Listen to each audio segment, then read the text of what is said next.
Cześć Mateusz, cześć naszym widzom. Cześć wszystkim. No, więc na początek może powiemy, jak się z Mateuszem poznaliśmy, bo to jest dość ciekawa i emocjonująca historia, więc ja jestem zdania, że każdy powinien mieć swoją kopalnię złota albo jej część. No i tak akurat wyszło, że okazało się, że my mamy tą samą. Później będziemy o niej trochę opowiadać. Głównie nasza rozmowa będzie o tym, w jaki sposób można AI wykorzystywać do analizy takich różnych właśnie danych górniczych i dlaczego te dane są specyficzne i trzeba to robić trochę inaczej i nie jest to takie proste jak w wypadku innych firm. No ale właśnie, my się poznaliśmy tak, że ja kiedyś na takim moim pomniejszym kanale, który też właśnie może wam tu przy okazji zareklamuję. Zaraz muszę sobie to najpierw tutaj otworzyć.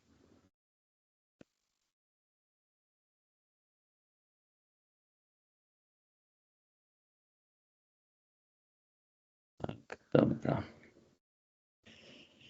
Teraz powinno być. O, tak, mam też taki kanał na temat swoich inwestycji. Uranowy Inwestor. I tam kiedyś nagrałem taki właśnie film o pewnej spółce. No i no to jest kanał, który widzicie, że ma mało subskrybentów. Oczywiście dajcie suba, to będzie miał więcej. Natomiast tu mi się też właśnie przypomina rozmowa Kacper i ja z nim kiedyś próbowałem takie narzędzia robić. Tam gdzieś na moim kanale też jest nagranie właśnie o naszym podejściu stosowania AI do inwestowania, to na nie też Was zapraszam. Natomiast jak ja kiedyś z nim się zastanawiałem nad założeniem startupu, takiego podrobienia właśnie narzędzi dla inwestorów, no to on mi zwrócił uwagę, że często nie chodzi o to, żeby było niesamowicie dużo subskrybentów, niesamowicie dużo odsłon, tylko jeżeli na przykład jakaś treść dociera do 20 osób, ale to są ważne osoby, z którymi chcemy się poznać, które mają jakąś decyzyjność później, to że to jest ważniejsze niż gdy to dotrze do 2000 osób, które po prostu oglądną i nic się powiedzmy nie wydarzy. Więc tak, przechodząc teraz do mojego dzisiejszego gościa, to Mateusz prowadzi tutaj takiego, ja bym powiedział w sumie newslettera, chociaż w dzisiejszych czasach to się już tak nie nazywa, tylko Substacka. No i Mateusz ma bardzo duże doświadczenie właśnie na takich stanowiskach kierowniczych w branży finansowej, inwestycyjnej.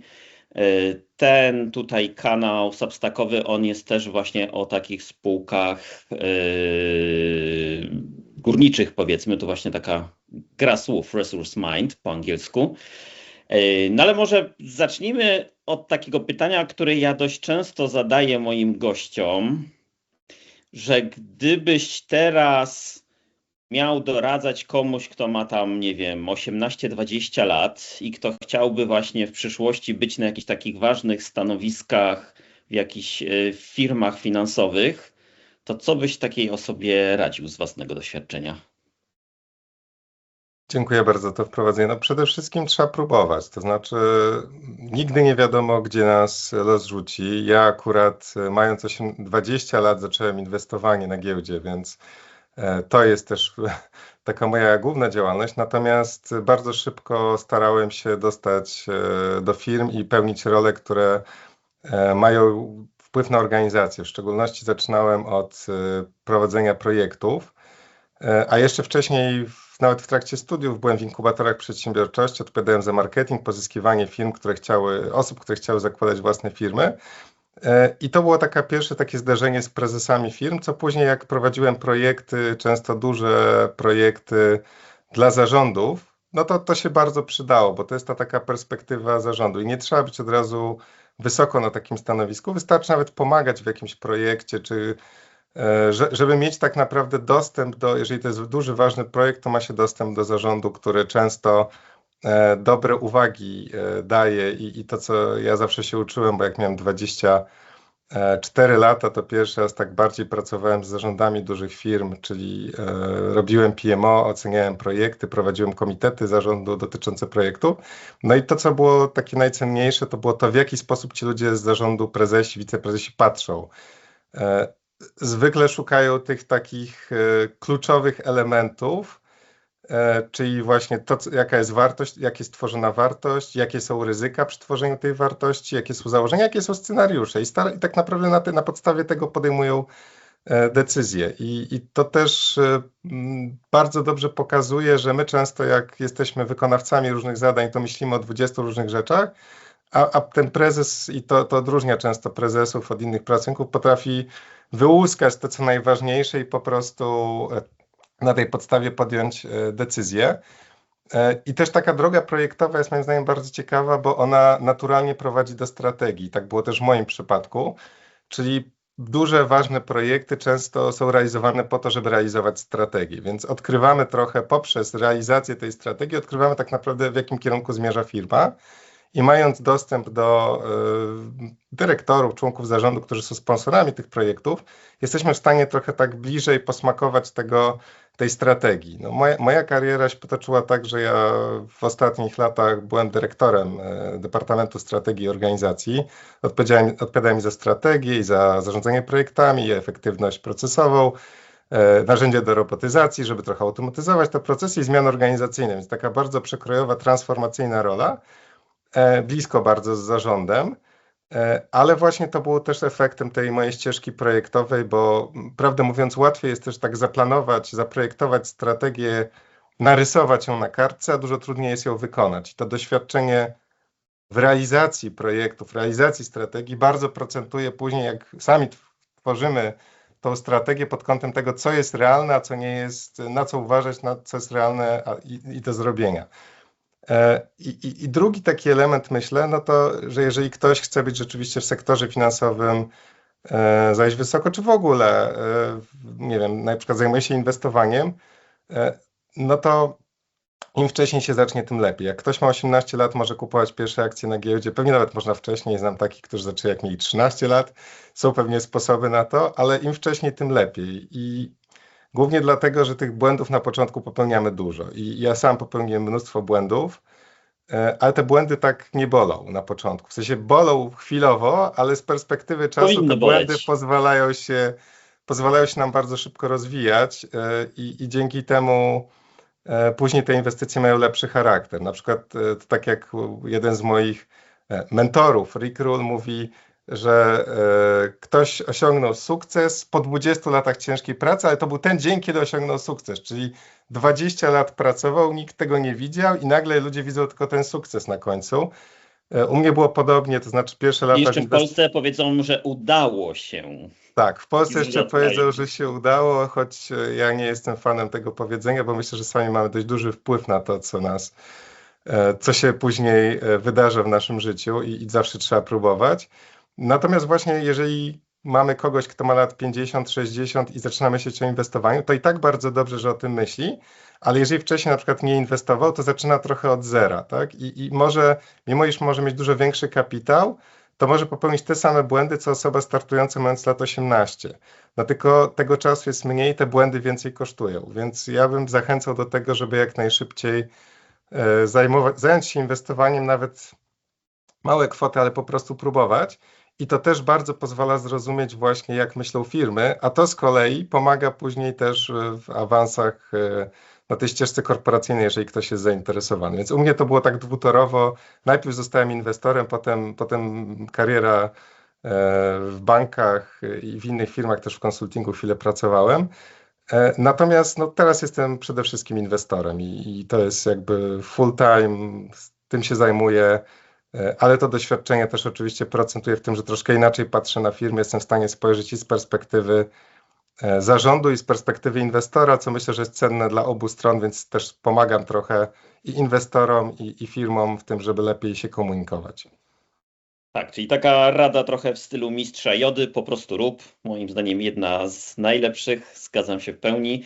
Jeszcze o tym w sumie nie mieliśmy rozmawiać, ale skoro już powiedziałeś o tym przygotowywaniu strategii, to tak mam takie pytanie dodatkowe. Na ile na przykład używasz AI albo na ile uważasz, że jest sens używać AI i w jakich aspektach, jeżeli chcemy właśnie przygotować strategię dla jakiegoś przedsiębiorstwa? Kiedy ja zaczynałem, to jeszcze ChatGPT czy inne narzędzia nie były aż tak popularne, natomiast powiem szczerze, że to jest przede wszystkim do analizy danych, czyli możemy przeanalizować konkurencję. Bardzo łatwo, bardzo szybko możemy zobaczyć, jak wygląda rynek, wrzucając dziesiątki prezentacji, tysiące danych, jesteśmy w stanie bardzo szybko wyłuskać pewne informacje. Oczywiście kluczowy jest też ten kontekst i pytania, jakie zadajemy, ale nawet sama ta baza danych, ten benchmarkowanie do rynku jest bardzo pomocne. To, co jest trochę trudniej zrobić, ale myślę, że też można byłoby to w AI-u wyciągnąć, to jest ustalenie silnych stron organizacji, bo jeżeli chcemy zbudować trwałą strategię i taką, która przynosi sukces, no to ona musi być budowana na naszych najsilniejszych stronach. Jest taki framework strategiczny, który mówi, że że powinniśmy zidentyfikować te kluczowe zasoby strategiczne i to są zasoby, które są wartościowe, rzadkie, trudne do skopiowania i trudne do zastąpienia. I to jest, ja się z tym zgadzam, to znaczy każda organizacja, czy też większość organizacji ma coś takiego, co ją wyróżnia i co stanowi taką naturalną przewagę organizacyjną. I chodzi o to, żeby wykorzystać te przewagi. I w tym AI może trochę pomóc, jeżeli już, na przykład jeżeli jesteśmy przedsiębiorcą i znamy siebie i wiemy, jak się zachowaliśmy i wrzucimy dużo tych danych do AI, no to pewnie AI nam coś podpowie, gdzie może być tam potencjalnie nasza przewaga. Jeżeli jesteśmy firmą z dużą historią, no to tym bardziej AI może podpowiedzieć. Ale musimy rozumieć, że to, co nas wyróżnia, no to muszą być rzeczywiście rzeczy wartościowe, rzadkie i takie, które są trudne do zastąpienia czy skopiowania. Czyli coś, co rzeczywiście może nam dać tą przewagę, bo w dzisiejszym świecie, jeżeli nawet mamy świetny pomysł, ale nie ma tego, jest dość łatwy do skopiowania, to dość szybko któraś z firm to zrobi i będzie nam dużo trudniej. A czasami są takie rzeczy, które bardzo pomagają. Nie wiem, ktoś może mieć naturalny dar do pozyskiwania klientów, do nawiązywania relacji. I okej, może być ileś firm, które mają to samo, ale jeżeli ten ktoś próbuje zostać przedsiębiorcą i ma taki dar i zbuduje sobie niszę wokół tego, czyli pozna przedsiębiorców z jakiejś konkretnej branży, będzie miał dobrą sieć kontaktów w tej branży, to jest coś, co jest trudno skopiować, przynajmniej w krótkim terminie. I to może być tą przewagą dla takiego przedsiębiorcy. Dla dużych firm, no to mówię, dużo więcej jest tych danych i dużo więcej jest analiz, natomiast myślę, że AI może jakby pomóc, dobre pytania mogą przede wszystkim pomóc. Myślę, że to trochę jest tak, że jakby pewnie zapytać AI, co zrobić, żeby uzyskać lepsze odpowiedzi, no to lepsze pytania, prawda? No AI zawsze będzie mówiło, że zadawaj lepsze pytania, tak? Ja czasami nawet zadaję te same pytania po kilka razy, czasami w innym trochę kontekście i patrzę na odpowiedzi, tak? Bo czasami to się też zmienia, zresztą moje doświadczenie z AI-em takie, że jak już coś jest gotowe, AI nam powiedział, taki tekst będzie wspaniały na stronę czy gdzieś, wrzucimy go jeszcze raz do tego AI-a, popraw, to on zawsze znajdzie możliwość, żeby go poprawić i zrobi to 50-100 razy, jeszcze będzie poprawiał. Bardzo rzadko będzie tak, że coś wrzucimy, on powie, jest idealnie, już nic nie rób, prawda? Ale to też jest tak, przy strategii można sobie to też bardzo właśnie tak próbować dojść do tego sedna, czy to jest strategia młodego, zaczynającego przedsiębiorcy, czy to jest właśnie strategia dużej firmy. Jeszcze o tych młodych przedsiębiorcach, bo w sumie wspomniałem o inkubatorach przedsiębiorczości, tak też moja przygoda trochę z kontaktem z prezesami różnych firm zaczęła. No to często ludziom się wydaje, że najlepsze są te takie odkrywcze, nowe pomysły, coś wyjątkowo innowacyjnego, a praktyka, którą ja widziałem, często pokazuje, że takie potrzebne, normalne zawody, ale z wykorzystaniem właśnie tych swoich przewag często dają najlepsze efekty.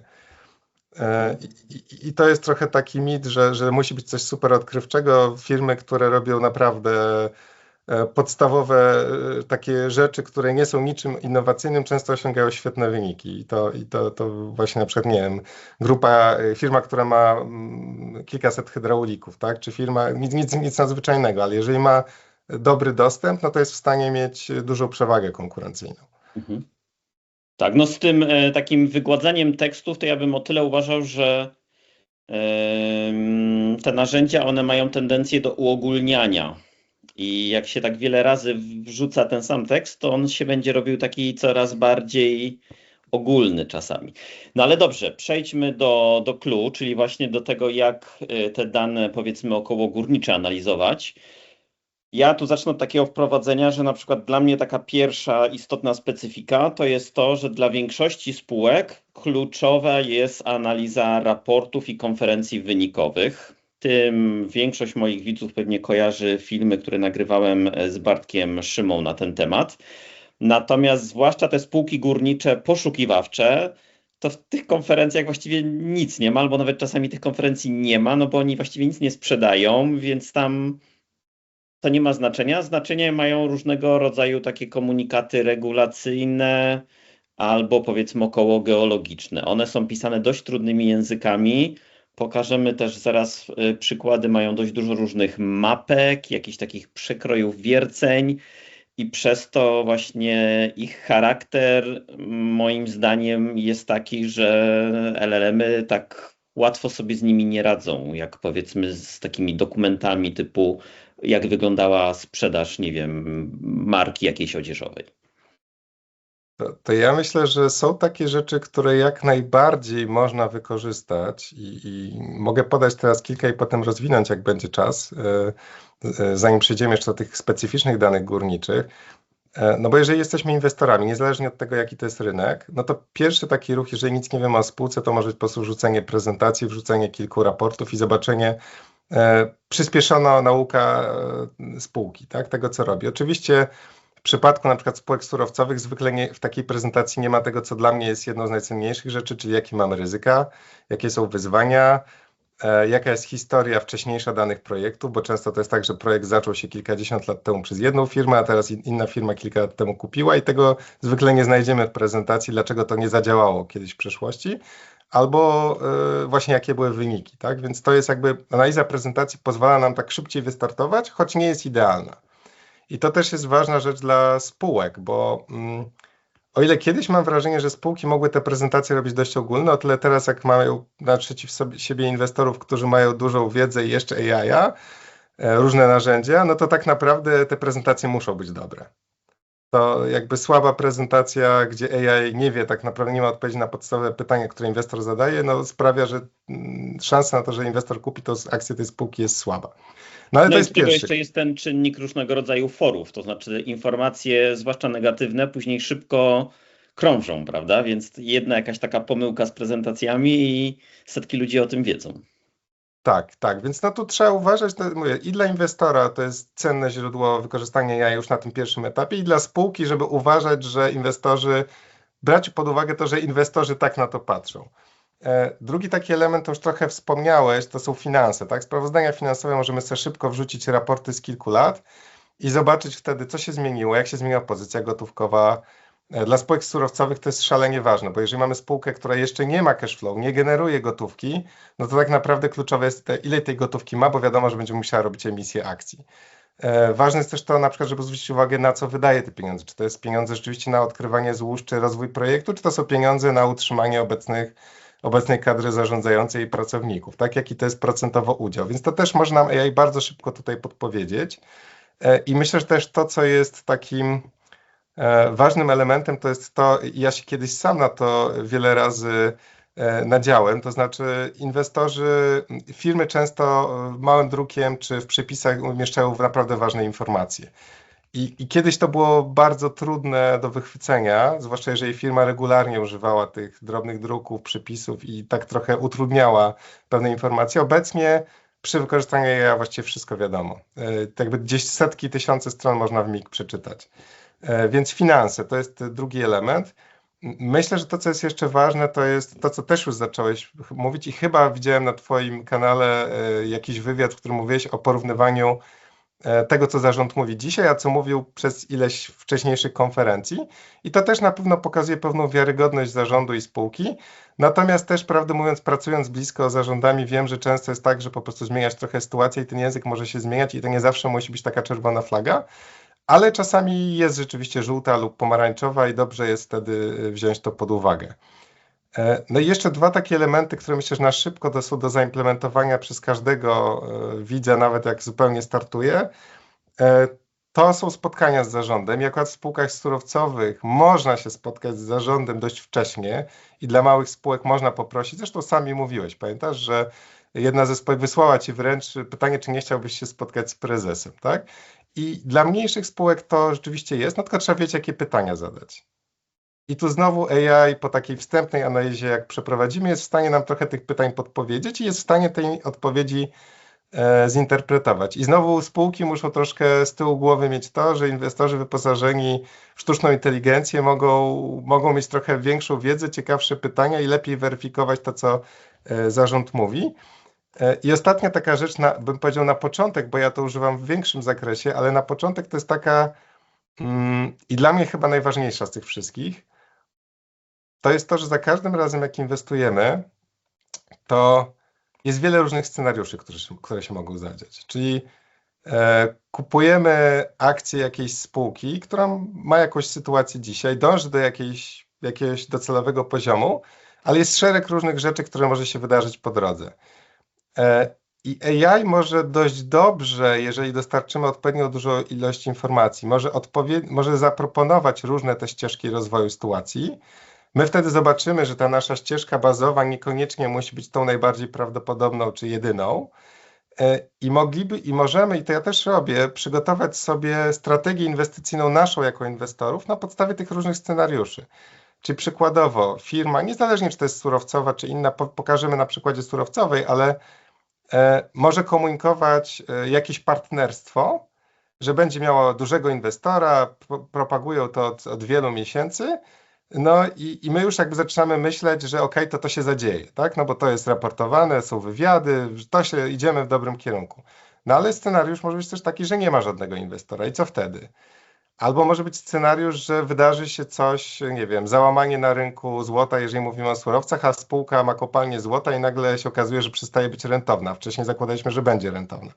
No i chodzi o to, żebyśmy mieli te różne scenariusze i wtedy co robimy w przypadku każdego scenariusza, tak? Żeby troszkę ten nasz proces inwestycyjny, nasze scenariusze spisać na kartkę, czy też jakby utrzymać w AI-u i mniej polegać na emocjach, a bardziej na tym, tym planie, który mamy. Więc myślę, że to jest takich 5 rzeczy, zanim jeszcze w ogóle przejdziemy do danych, bo to są takie rzeczy, które każdy może zrobić nawet przy relatywnie niedużej wiedzy. Te 5 kroków to jest coś, co ja bym też proponował oczywiście. To nie jest żadna porada inwestycyjna, ale w tym sensie, że taki sposób myślenia i wykorzystania AI myślę, że mi się przynajmniej dobrze sprawdza. Tylko czy to nie jest tak, że LLM-y mają tendencję do takiego sprawnego rozpoznawania twojej opinii i wyrażania się tak, żeby powiedzmy cię zadowolić? Więc jak ten twój główny scenariusz wykryją, to będą podawały argumenty za głównym, a z kolei jeżeli zaczniesz podawać, a jakie są ryzyka, no to zasypią cię po prostu ryzykami. To jest sztuka zadawania pytań i to jest rzeczywiście, znaczy masz rację, natomiast dlatego nie traktowałbym każdej odpowiedzi AI jako coś, co jest właściwe, zwłaszcza, że w przyszłości sam też widziałem niewłaściwe informacje, czasami halucynują, ale to jest taka trochę burza mózgów przyspieszona. I to, co weźmiesz z tego AI-a, to jest jakby twoja decyzja. Tak samo AI nie podejmie za ciebie decyzji inwestycyjnych, przynajmniej jeszcze jak jesteś inwestorem indywidualnym, to raczej nie podejmie, pewnie możesz sobie to zaprojektować, ale raczej to się rzadko zdarza. Twoja głowa jest kluczowa, natomiast może ci podać ileś takich scenariuszy, elementów, na które warto zwrócić uwagę, które mogą współtworzyć twoją strategię inwestycyjną. Mhm. A zastanawiałem się, może ty znasz trochę odpowiedź, na ile LLM-y mają w sobie taką lokalną wiedzę o przepisach? No bo te kopalnie, one są w dość różnych jurysdykcjach, w miarę powtarzalnych, ale jednak często takich nietypowych. No ta spółka, o której my będziemy rozmawiać, ona jest akurat z Kanady, ale dużo jest jakichś takich różnych afrykańskich, a te przepisy górnicze się zapewne różnią. I czy tutaj LLM-y sobie dają z tym radę? To jest dobre pytanie, bo ja rzeczywiście bardziej operuję na tych spółkach, które są w Kanadzie, w Australii, w Stanach. Miałem w portfelu trochę spółek z Afryki też, ale w Afryce zwykle dużo szybciej buduje się kopalnie, dużo łatwiej uzyskać pozwolenie. Oczywiście często to wymaga po prostu dobrych kontaktów na górze, ale zwykle to jest 2, 3, 4, 5 lat. Podczas gdy w świecie takim jak Kanada, Stany to potrafi być kilkanaście lat i to nie jest nic nadzwyczajnego. Natomiast czy potrafi na przykład bo dla kanadyjskich to wiem, że jest w stanie i to jesteśmy w stanie na podstawie różnych informacji z bazy SEDAR pewnie podrzucić historyczne dane i zobaczyć jakby troszkę jak te spółki w tym procesie działały. Natomiast czy dla afrykańskich jesteśmy w stanie coś takiego... Ja myślę, że tam niektóre zasady mogą być nie do końca spisane. Tak? Myślę, że zawsze są środowiskowe kwestie, no bo każda kopalnia ma wpływ na środowisko, czy też może mieć wpływ na środowisko. Zwykle są kwestie związane z porozumieniem z lokalną społecznością. Na przykład w Stanach i w Kanadzie często to są rdzenni Amerykanie, którzy zamieszkują rezerwaty czy tereny, gdzie te kopalnie mają być, bo często w takich miejscach są. W Afryce też są różne plemiona, więc to jakby ważne, żebyśmy też to rozumieli. Natomiast jak się pytasz, czy jest takie jedno miejsce, gdzie moglibyśmy to wszystko sprawdzić, to jest dobre ćwiczenie do wykonania. Myślę, że mógłby być z tym problem rzeczywiście. A na przykład jeśli chodzi o analizy takich powiedzmy umów sprzedażowych, na tyle na ile powiedzmy te spółki publikują, bo tu może najpierw wyjaśnijmy jak to wygląda, więc zazwyczaj to jest tak, że jest jakaś taka rynkowa cena surowca, która jest gdzieś tam znana, przy czym kopalnie podpisują umowy z wyprzedzeniem na przykład na 3 lata, że sprzedadzą komuś ten swój surowiec po ustalonej cenie, ale jeżeli ta cena rynkowa będzie wyższa, to dostaną jakąś tam premię, a jeżeli będzie niższa niż ta, no taki margines mają, prawda? No i te umowy czasami, z tego co ja widzę, zwłaszcza na przykład w wypadku tych spółek uranowych, to są takie od mocno niekorzystnych dla tych kopalni po mocno korzystne. Myślisz, że AI jest w stanie zinterpretować te warunki sprzedażowe, czy to już jest powiedzmy zbyt skomplikowana analiza biznesu, żeby to samo ogarnęło? To kilka komentarzy. To, co powiedziałeś, to jest rzeczywiście typowe dla sektora spółek uranowych. To znaczy, że to możemy później zahaczyć, bo to jest jakby specyfika też procesu. To znaczy od momentu wydobycia rudy uranu z ziemi, czyli skały, w której jest ten uran, zwykle to tak na świecie te kopalnie, co działają, to jest 0,1% średnio. W Kanadzie potrafi być kilkadziesiąt procent, ale średnio to jest mało. Do momentu, kiedy rzeczywiście ten uran zostanie odzyskany z tej rudy, zamieniony w gaz, bo musi być zamieniony w gaz, żeby można było go wzbogacić, a później z tego wzbogacenia zamieniony w takie pastylki i potem w pręty dla elektrowni i dostarczone do elektrowni, to zwykle to jest 18-24 miesiące. Czyli mówimy o samym procesie, który trwa około 2 lat. I stąd te kontrakty no i nie ma też substytutu uran. I stąd te kontrakty, które są na rynku uranowym, często obejmują 5-10 lat. Nawet są i dłuższe. Bo po prostu ten proces jest tak długi, że ta elektrownia nie może poprosić dzisiaj o surowiec i go dostać za miesiąc, tylko to jest kwestia tych 2 lat. Więc to jest jakby ważny element dla rynku uranowego. Jeżeli chodzi o złoto, to z mojego doświadczenia często jest tak, że ta cena, którą otrzymują spółki za sprzedaż złota, no to jest 90 parę procent. Najbliżej tej ceny spotowej, czyli tych 100% tego, co widzimy na rynku, jest wtedy, kiedy spółka ma własną mennicę i jest w stanie ten surowiec rzeczywiście zamienić na sztabkę, to tak właściwie wtedy uzyskuje praktycznie 100%. A czasami nawet więcej, jeżeli jeszcze sama robi sprzedaż tych sztabek. Przykładowo jest taka firma First Majestic Silver, która jest jednym z głównych producentów srebra, ale ma też własną mennicę i bije własne monety. Taką monetę też na przykład ostatnio na konferencji otrzymałem od tej spółki i oni po prostu robią wszystko sami. Więc wtedy ta cena, którą dostają, może być nawet wyższa od ceny, jaką widzimy na rynku. W przypadku złota jest podobnie jak w przypadku srebra, znaczy relatywnie szybko są te dostawy. W przypadku miedzi no to jest często transport morski i to jest długi czas, więc znaczy dłuższy czas niż w przypadku złota, ale to też często jest ta cena zbliżona do ceny spotowej, więc niekoniecznie jest tak, że to jest standardem, że te kontrakty są na wiele, wiele lat. Moje doświadczenie jest takie, że raczej w przypadku metali szlachetnych te kontrakty są raczej blisko ceny spotowej, bo są dość szybko dostarczane. Czyli bardziej to, co firma może kontrolować, to są koszty, a niekoniecznie przychody, tak? Bo przychody wynikają z produkcji i ceny, której ta firma, przychody kontroluje, ale ceny już surowca nie. Natomiast jeszcze wracając do rynku uranowego i tego, co spytałeś, czy LLM może, to uczenie maszynowe może dobrze zinterpretować, na ile te warunki są korzystne. W przypadku uranu jest duży problem, dlatego że większość tego, co jest raportowane w ramach kontraktów long term, to nie jest, to jest 30% tych elementów tych kontraktów. To znaczy często jak mamy kontrakt na 10 lat, to jest tak, że 30% to jest cena jakaś bazowa z eskalacją pod inflację, czyli będzie rosła w zależności od inflacji, a 70% to jest cena uzależniona od wahań rynkowych, właśnie z tym, co powiedziałeś, to znaczy z pewną, z angielskiego to jest floor i ceiling, czyli jakby pewna podłoga, która gwarantuje cenę dla producenta, dla tego, który sprzedaje i jakby sufit, który determinuje ryzyko firmy, która kupuje. Tak? Ponieważ te kontrakty są na wiele lat, to jeżeli to jest uzależnione od ceny rynkowej, ona może się wahać, no to obie strony się zabezpieczają.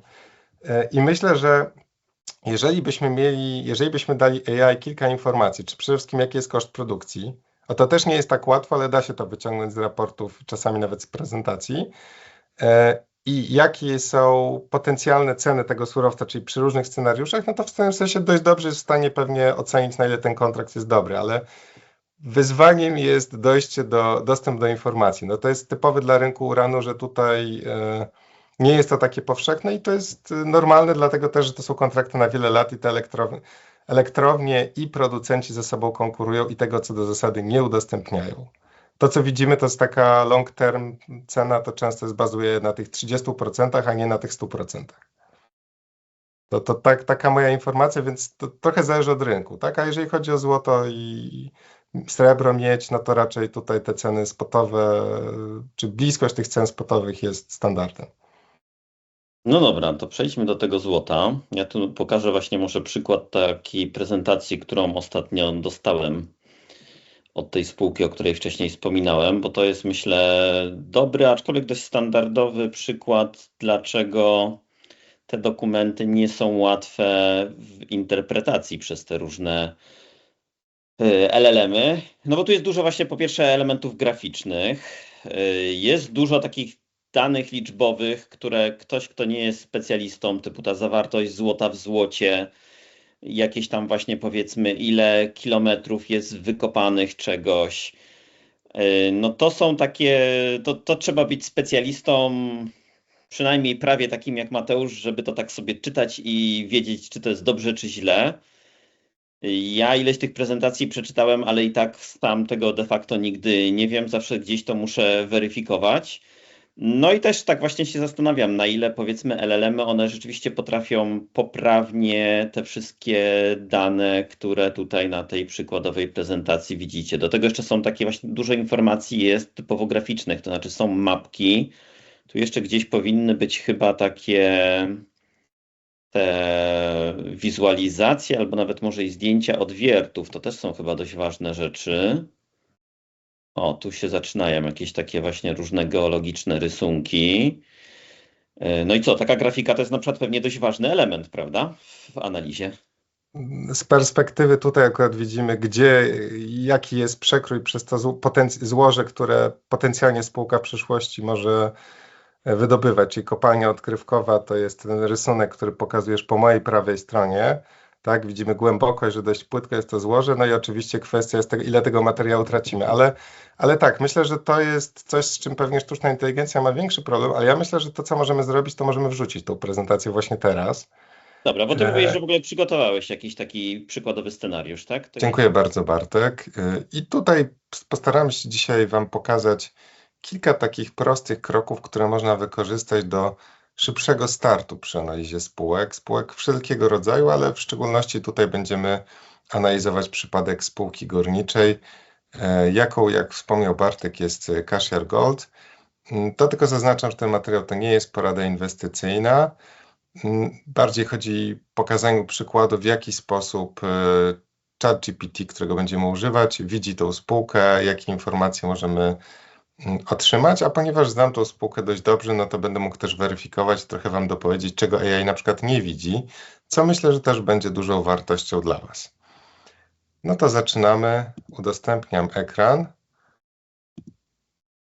Mam nadzieję, że widać. Mamy ChatGPT. Na początku napisałem, żeby zapomniał wszystko, co wiemy o tej spółce, no ponieważ ja już tych pytań trochę zadałem, a tu chodzi o to, żeby pokazać cały proces myślowy. Spółka Cashier Gold jest spółką szukającą i posiadającą stare, dawniej działające kopalnie złota w Kanadzie, ale o tym, co to jest, to zaraz się dowiemy troszkę więcej.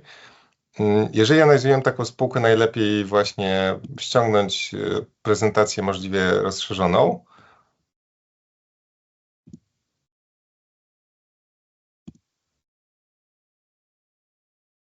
I tą prezentację ja tutaj mam folder, więc tą prezentację zachowamy do folderu, wrzucimy do czata GPT i zobaczymy, co nam powie na podstawie tej wiedzy wynikającej stricte z prezentacji. W szczególności to, co ja zwykle robię, no to poproszę go, podsumuj, co wiesz na temat spółki na podstawie załączonego materiału i przedstaw tezę inwestycyjną, czyli celem jest to, żebyśmy wiedzieli, dlaczego inwestor miałby być zainteresowany tą spółką. No i patrzymy, co się dzieje. To, co jest na pewno plusem narzędzi typu ChatGPT i innych LM-owych, no to jest to, że tysiące stron możemy de facto w mgnieniu oka przeanalizować dzięki takiemu narzędziu i to jest też jakby ważna informacja dla spółek, no ponieważ spółki powinny zadbać o to, żeby ten materiał był jeszcze lepszej jakości, jeszcze bardziej skierowany do inwestorów, bo po prostu inwestorzy wyposażeni w AI wiedzą więcej, mogą łatwiej wyłapać pewnego rodzaju błędy, nieścisłości i zadać więcej wnikliwych pytań, co myślę, że też jest dobre dla obu stron, no ale na pewno tą wiedzę trzeba mieć. Dobrze, to zobaczmy, co nam wypływa na temat spółki Cashier Gold. Kanadyjska spółka, podaje wielkość terenu, jaki posiadają, podział na 2 projekty, wielkość złoża, tu akurat mamy nieco ponad 2 miliony uncji złota. To jest już taki potencjalnie projekt całkiem dużej wielkości, taki powiedzmy średni projekt. Natomiast to, co wyróżnia spółkę, to jest, jak rozumiem, 2 różne aktywa. Jedno to są te kopalnie, które potencjalnie może restartować, drugie to jest Cashier South, drugie Cashier North, to jest ten bardziej perspektywiczny, większy projekt. No i patrzymy dalej, bardzo mocna infrastruktura, duży potencjał odkryć. Ciekawe, skąd to wydedukował. Tam były przekroje w tej prezentacji geologiczne, być może to czyta, a być może po prostu wziął język, który był w prezentacji. Historia produkcji, lokalizacja, zespół, no i główna teza inwestycyjna. To jest coś, co nas szczególnie powinno interesować, czyli podsumowuje tutaj ChatGPT, że rynek wycenia Cashier jak zwykłą spółkę eksploracyjną, czyli taką, która szuka złóż, posiadającą jedno złoże. No rzeczywiście takie złoże posiada, podczas gdy spółka uważa, że posiada cały historyczny okręg górniczy z istniejącą infrastrukturą, dużym potencjałem odkryć i opcjonalnością szybkiego przejścia do produkcji. Więc tutaj widzimy, jak spółka siebie postrzega w tych materiałach, jak siebie opisuje. No i teraz ważna informacja. No to jest to, co spółka pisze o sobie i na pewno robi to, żeby było dobrze, konkretnie i też zrozumiale, ale trzeba zobaczyć, że spółka na pewno też robi to z perspektywy własnych interesów, czyli nie przedstawia ryzyk, nie przedstawia pewnych problemów, które się mogą pojawić i to jest standardem. Tutaj pracę musi wykonać inwestor, dlatego AI może pomóc, ale inwestora nie zastąpi. No i pierwsza ocena, prezentacja spójna, przedstawia logiczną historię inwestycyjną. Najmocniej przemawiają 3 elementy: infrastruktura, skala projektu oraz opcjonalność wynikająca z połączenia dużego złoża z historycznym, wysokogatunkowym Cashier South, czyli tym projektem, gdzie mamy stare kopalnie. No dobra, to teraz to jest taki pierwszy krok i część inwestorów na tym etapie kończy. Przejrzy prezentację, wrzuci do narzędzia sztucznej inteligencji, spróbuje podjąć decyzję. Ja zachęcam, żeby wykonać jeszcze co najmniej kolejne 4 kroki, po to, żeby być bliżej tej decyzyjności, a prawdę mówiąc, w moim przypadku tych kroków jest wiele, wiele więcej niż to, co Wam dzisiaj pokażę, ale ten start myślę, że powinien być bardzo praktyczny. To drugi krok. I tu wam trochę uchylę rąbka tajemnicy odnośnie tego, na co patrzeć przy spółkach wydobywczych, zwłaszcza takich małych, które nie mają jeszcze przychodów, nie mają gotówki, którą generują. W tym przypadku kluczowe są informacje na temat finansów i tym, na jak długo spółce starczy pieniędzy na prowadzenie działalności. No, nie zarabiamy, więc pytanie, ile możemy jeszcze tej działalności prowadzić bez zarobków. I w tym celu wykorzystamy ChatGPT i zrobimy to w tym samym wątku, bo później będziemy też podsumowywać, odnośnie informacji finansowych. Takie informacje na przykład dla tej spółki można znaleźć zwykle w części Investors, Financial Reports i tutaj możemy pobrać dane za drugi kwartał, czyli spółka jako drugi kwartał oznacza ten zakończony w marcu i za pierwszy kwartał, czy ten zakończony na koniec roku, jest przesunięcie jednego kwartału. Ja te raporty już wcześniej pobrałem, więc dołączę je tutaj do ChatGPT. To są finanse z marca i finanse z grudnia. I poproszę o dwie informacje, bo tak jak powiedziałem, stan gotówki jest kluczowy. O poziom stanu gotówki. Uwzględniając coś, co spółka podała, ale akurat o tym jeszcze nie mówiliśmy. I to też można znaleźć w informacjach, jakie spółka przedstawia.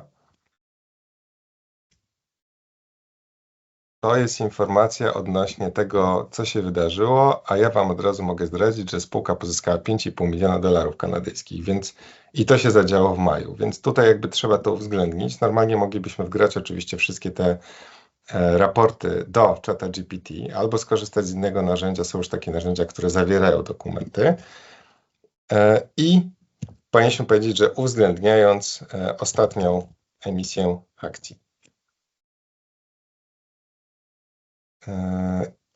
I to jest jakby drugi. I drugi punkt będzie potem, następnie wylicz, na jak długo spółce starczy środków. To się nazywa z angielskiego cash runway. I na razie zadamy te dwa pytania. Dość proste dwa pytania. Załączyliśmy sprawozdania. Mamy dwa ostatnie sprawozdania. Już jest policzone. Gotówka na poziomie mniej więcej około $7 milionów kanadyjskich. I to powinno wystarczyć na około 11-12 miesięcy, zakładając jakby dotychczasowy poziom wydatków, gdyby to było proporcjonalnie. Oczywiście to jest pewne uproszczenie, natomiast no to świadczy o tym, że prawdopodobnie za około rok możemy się spodziewać emisji. Tylko jedna rzecz. Spółka nie podała w prezentacji, w sprawozdaniu, pewnie poda w kolejnym sprawozdaniu informację o tym, że były jeszcze dodatkowe środki pozyskane od inwestorów z tytułu wykorzystania warantów, czyli inwestorzy mieli możliwość zakupu akcji po określonej cenie i w ten sposób zasilenia budżetu spółki. I to wam zdradzę, że takie coś się zadziało, natomiast spółka tego nie raportuje, więc ChatGPT nie będzie o tym wiedział. To możemy zobaczyć chociażby w prezentacji, więc może to jednak moglibyśmy wykorzystać czata, bo jak zobaczycie ostatnią prezentację i zjedziemy sobie, albo może tak będzie szybciej po prostu z wyszukiwaniem, do poziomu gotówki, to powinniśmy mieć informację, że spółka ma około $10 milionów kanadyjskich na 21 maja. Czyli około 3 milionów jeszcze dodatkowo spółka pozyskała z warantów. I to jest spójne z informacją, jaką ja mam. Czyli dodatkowo mamy jeszcze 3 miliony warantów zgodnie z liczbami prezentacji. Zobaczmy, jak się zachowa ChatGPT, ale jak już widzicie, to nie jest tak, że czat nam wszystko podpowie. Kluczowe jest to, żebyśmy też wykonali własną pracę. To daje następujący obraz, czyli policzyliśmy sobie, że ta spółka ma około 9 milionów. Dlaczego 9? Bo od razu nam też odjął ChatGPT poziom wydatków od tego maja, czy też od ostatnich miesięcy do chwili obecnej. To jest oczywiście pewien przybliżony poziom, no ale nadal jesteśmy na poziomie roku z haczykiem. Teraz jakbyśmy chcieli zbadać kolejną bardzo ważną rzecz, jeżeli macie tylko dwie rzeczy ze sprawozdań finansowych takich mniejszych spółek górniczych, to zachęcam do nich. To jest jaki poziom wydatków całkowitych stanowiły wydatki na kwestie administracyjne, a jaki na rozwój projektu. Dlaczego to jest ważne? To jest ważne dlatego, że zwykle te spółki, no, liczba gotówki jest ograniczona, więc pytanie jest, czy ta gotówka, którą pozyskują, wykorzystują ją na zapłatę wynagrodzeń i takie utrzymanie biznesu, czy rzeczywiście na rozwój i w jakim procencie. No i spróbujmy też tą informację pozyskać, wykorzystując ChatGPT. Widzę, że on jeszcze tutaj myśli. Intensywnie myśli, natomiast ja bym, jeżeli w ten sposób działamy, no to można też pewnie sobie jeszcze raz to zapytanie zapuścić, jeżeli nawet nam w pierwszej chwili nie pójdzie. No i zobaczmy, jak wyliczył to, bo to też jest coś, co jest bardzo szybkie. Tu akurat mamy bardzo konkretnie wyliczone wydatki eksploracyjne. Prawdę mówiąc, nie trzeba aż tak dokładnie, no ale im więcej informacji, tym lepiej.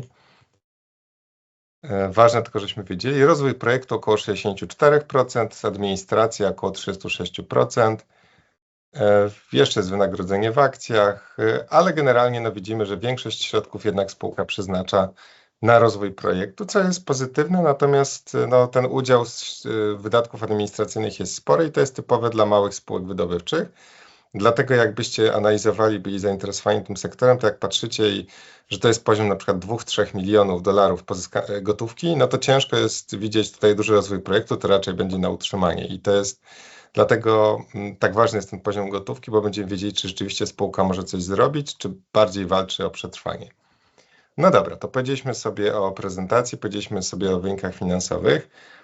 Możemy teraz zrobić takie ćwiczenie, w którym ChatGPT jest na przykład rewelacyjny i ja z niego korzystam, czyli bierzemy sobie ostatnie filmy, wywiady na YouTubie, to po prostu wyświetlamy transkrypcję tutaj, ja już to zrobiłem, zaznaczamy, bardzo łopatologicznie, zaznaczamy cały tekst i możemy sobie wkleić treść tego wywiadu do ChatGPT. ChatGPT zwykle zamienia, jeżeli jest duży wywiad, zamienia to po prostu na plik. Wrzucę też kolejnych kilka wywiadów. Im więcej, tym lepiej. Jak widzicie, jest to momentalne.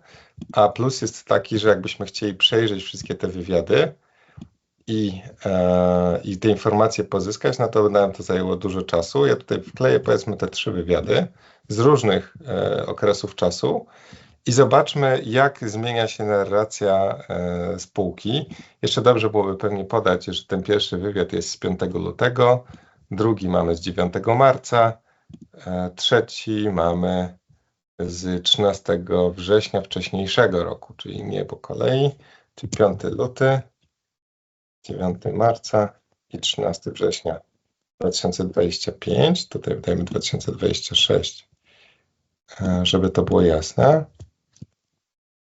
I bym wziął też jeszcze jakiś nowy wywiad, chyba miałem otwarty na końcu. Tak, to jest wywiad z 4 maja, więc też jeszcze go uzupełnimy, czyli mamy 4 wywiady. Ten akurat krótszy trochę. Możemy też wkleić 13 września i dajmy ostatni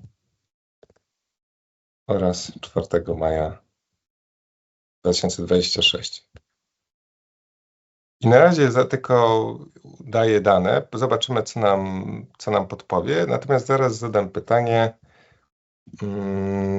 Tak, to co nas interesuje, podsumuj, jak historycznie zmieniała się narracja zarządu oraz potencjalne nieścisłości. Tutaj od razu zaznaczę, pracując z zarządami, słuchajcie, że czasami te nieścisłości nie wynikają ze złej woli, czy tutaj jakichś celowych działań, tylko po prostu zmienia się kontekst, jest troszkę inny wywiad, zmienia się sytuacja, więc nie zawsze to musi być rzeczywiście takie zero-jedynkowe, że ktoś nam coś mówił, a teraz się zmieniła sytuacja i już tego nie robi i to jest źle, ale dobrze wiedzieć, jak ta narracja się rzeczywiście zmieniała. Jak sobie podsumujemy, najważniejsze zmiany narracji, na przykład widzimy, że oto Explorera, czyli firmy, która szuka, po dewelopera, czyli firmy, która buduje, czyli chcemy Tu w maju, we wrześniu było znajdźmy kolejne złoże, a w maju mamy zbudujmy nową kopalnię, czyli zacznijmy produkować złoto i pewnie celem jest to, co tutaj widzimy dalej, czyli żeby zrestartować te kopalnie, która spółka ma na swoim terenie.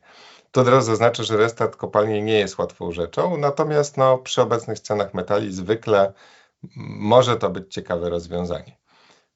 Mamy też PEA, to jest to studium opłacalności, czyli badamy, na ile opłacalny jest projekt. No i patrzymy, czy są niespójności. Widzimy, że przesuwały się pewne terminy dla tego studium opłacalności. No tutaj nam ChatGPT podaje, że to jest dość powszechne. Ja powiedział, że to prawie każdy projekt przesuwa i to nie lubię tego bardzo jako osoba, która zarządzała projektami i realizowała te projekty w terminie, no ale mimo wszystko dobrze wiedzieć, że to nie jest nic nadzwyczajnego. Tak. Co pozostaje bardzo spójne? Potencjał tych złóż 5 milionów funkcji to byłoby bardzo dużo. Rzeczywiście, gdyby się udało, infrastruktura, projekt jest niedowartościowany względem konkurencji, czyli tutaj spółka stale podkreśla to swoje niedowartościowanie i celem długoterminowym pozostaje duża kopalnia Balktony, czyli taka właśnie duża, ale niekoniecznie najwyższej jakości rudy, po prostu chodzi o skalę. No i czat nam ocenił nawet poziom narracji 7,5 i 8. Zachęcam do robienia takich rzeczy, bo ja oczywiście przesłuchuję wszystkie te wideo, ale na szybko możemy bardzo łatwo zobaczyć, gdzie ta narracja się zmieniała. Przejdźmy teraz do czwartego punktu, czyli do tego, co ja bardzo lubię, czyli jeżeli byśmy chcieli się umówić z zarządem, a akurat ta spółka jest bardzo otwarta na takie rozmowy, to jakie pytania warto byłoby zadać? Na rozmowę z zarządem, to jakie pytania warto zadać? I ChatGPT jest rzeczywiście bardzo dobry w takim pokazywaniu listy. Wtedy naszą rolą jest oczywiście to, żeby wyłuskać te najważniejsze pytania. Tutaj mamy, jak wiecie, bardzo dużo tych pytań odnośnie różnych części. Więc ja bym się nawet zapytał o 3 pytania, które podał jako najważniejsze, co było powodem przesunięcia, czyli zmiany tej narracji z tego, że budujemy duże złoże, na to, że chcemy restartować kopalnię, bo to jest ten projekt Cashier South i jak dziś wygląda docelowa strategia tworzenia wartości. I jakie 3 wydarzenia chcielibyście wskazać jako największe sukcesy spółki za rok?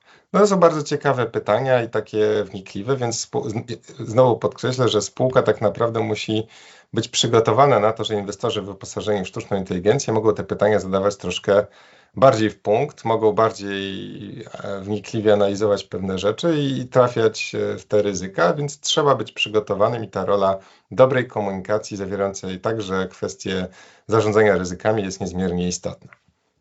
To mamy 4 punkty i to, co moim zdaniem daje największą wartość i jest najciekawsze dla każdego inwestora, ale mało kto do tego punktu dochodzi, to jest zastanowienie się, jakie mamy scenariusze rozwoju sytuacji dla tej spółki.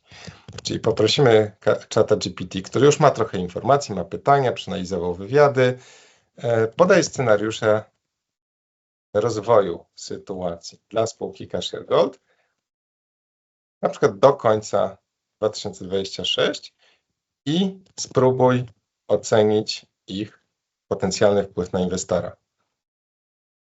Potencjalny wpływ na inwestora. To jest ciekawe zadanie, bo zmusza sztuczną inteligencję do wyciągania wniosków i do tego, żebyśmy trochę ustrukturyzowali nasz proces myślowy.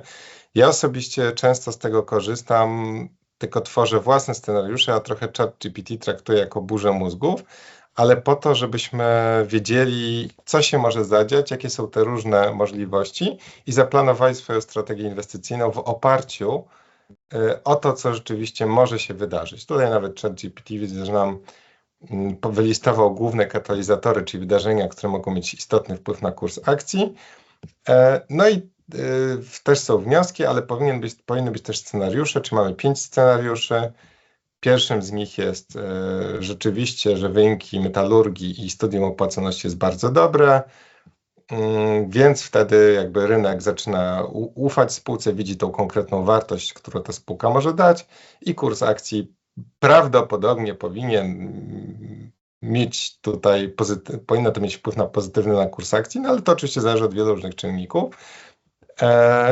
To jest pozytywny scenariusz, solidny postęp prawdopodobieństwo 40%, czyli że mamy dobre studium opłacalności, mamy postęp w zakresie restartu, nie mamy żadnego partnerstwa, o którym spółka mówiła, no ale generalnie ten scenariusz też jest pozytywny. Scenariusz kolejny, mamy studium opłacalności, które jest dobre, ale rozczarowujące, bo nie mamy możliwości wznowienia restartu tych kopalni, a przynajmniej partnerzy albo inne możliwości zawiodły. Nie jest to katastrofa, ale po prostu wolniejszy rozwój. Sukces w restarcie, ale przeciętne studium opłacalności do tego większego projektu. No i rozczarowanie, czyli obie rzeczy słabe. Tutaj czat pokusił się o prawdopodobieństwo, ja bym im tak bardzo nie ufał, raczej bym swoje drzewko decyzyjne i swoją mapę scenariuszy zbudował. Natomiast to, co widzicie, to, że mamy 5 scenariuszy. My często, jak jesteście inwestorami, tak jak ja, to na początku jest taka pokusa, żeby widzimy ten jeden główny scenariusz, jest pokusa, żeby założyć, że to się spełni. Tymczasem sukces w inwestowaniu zwykle zapewnia to, że myślimy na wiele różnych sposobów, wiele scenariuszy, i wtedy jesteśmy przygotowani na różne elementy i psychologicznie dużo łatwiej podejmować decyzje. Mniej podlegamy emocjom, jeżeli tak podchodzimy do tego. I kilka zdań takich podsumowania na koniec. Jak widzicie, od zera do całkiem niezłego punktu możemy dojść, wykorzystując ChatGPT, może nam to zająć, tak jak tutaj, chyba 15, około 20 minut wraz z moimi objaśnieniami. Natomiast dla takich doświadczonych inwestorów to jest początek analizy. Ale jeżeli po tych kilku krokach zobaczycie, że spółka ma duże ryzyka, nie pasuje Wam z jakiegoś względu, no to pewnie to jest dobry moment, żeby przestać się nią interesować. I z tej perspektywy ChatGPT czy inne narzędzia AI mogą nam zaoszczędzić bardzo dużo czasu. Dodatkowo, jeżeli nie macie wiedzy na temat tego sektora, no to jest taki przyspieszony kurs. Ja osobiście staram się dawać dużo więcej wiedzy w miejscu, gdzie sam piszę o spółkach wydobywczych, bardziej wyłuskiwać najważniejsze rzeczy i takie dosłownie te kluczowe elementy. Natomiast do takiej wstępnej analizy myślę, że narzędzia AI są bardzo dobre. I ostatnia rzecz, jaką chciałem powiedzieć, to, że ChatGPT czy inne narzędzia LLM-owe nie zastąpią inwestora, bo to wy zawsze musicie podejmować decyzje jako inwestorzy. No i ta decyzyjność jest często najważniejsza. Jak ktoś długo inwestuje, ja ponad 20 lat, no to de facto to, co miałbym powiedzieć, że jest najważniejsze, to najważniejsze jest to, jak zarządzamy swoją psychologią. Czyli jeżeli już mamy jakąś specjalizację, znamy sektor, znamy spółki, no to kluczowe jest to, czy umiemy pod wpływem rozsądku, czy pod wpływem emocji podejmować decyzje i jak z tego korzystać. Więc tutaj ChatGPT, sztuczna inteligencja póki co nie zastąpi nam głowy i decyzyjności, ale może nam oszczędzić bardzo dużo pracy i dać całkiem solidne podstawy do takiej wstępnej analizy. To tyle z mojej strony. Dziękuję, Bartek, i oddaję Ci głos.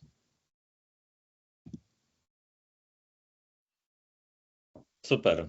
To ja Ci dziękuję bardzo, bo widzisz, mówiłeś chyba, że z jakiejś pół godziny ja Ci mówiłem, że pewnie wyjdzie 3 razy więcej, a to mi już rodzina daje znak, że ja jestem w jedynym pokoju, w którym jest klimatyzacja, więc muszę kończyć, żeby drzwi otworzyć.